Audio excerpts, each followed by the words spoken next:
On December 4th, 1958, it was reported that the American Association Texas League transaction deal had finally completed, paving the way for the Marion Fishman purchase of the Houston Buffs and transformation of the American Association and Texas Leagues.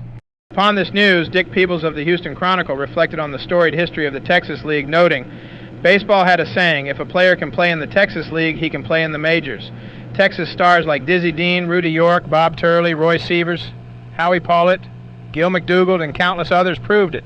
In those days, the only difference between the Texas League, the American Association, the International League, and the Pacific Coast League was a letter you can find in any alphabet soup.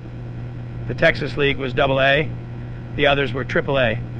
However, in the past few years since the post-war boom, the caliber of baseball played in the Texas League had dropped off steadily. In 1958, the Texas League was a little better than Class A.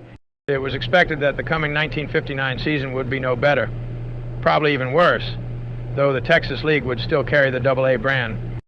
And so the Texas League, like the horse and buggy, fell victim to progress, but like the horse and buggy, it left many fond memories. Meanwhile, at the Major League's discussions, Dick Peebles of the Houston Chronicle reported that Warren Giles, president of the National League, who had just been re-elected as the league's president for another 5 years, wasn't taking kindly toward a threat of a third major league, declaring that bulldozing tactics and cooperation don't mix.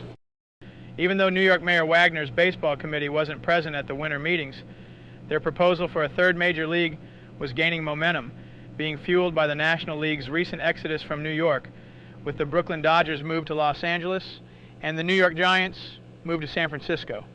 As he watched the hustle and bustle of baseball people in the Statler Hotel, where all of the major league owners and meetings were held, our executive secretary, George Kirksey, noted that baseball was in a chaotic state, and he wondered if the Houston Sports Association should just go ahead and pursue a major league franchise. Upon the conclusion of the conference, and after keeping in touch with Wagner's baseball committee, George told the press, "The way has been pointed to expansion in an orderly manner.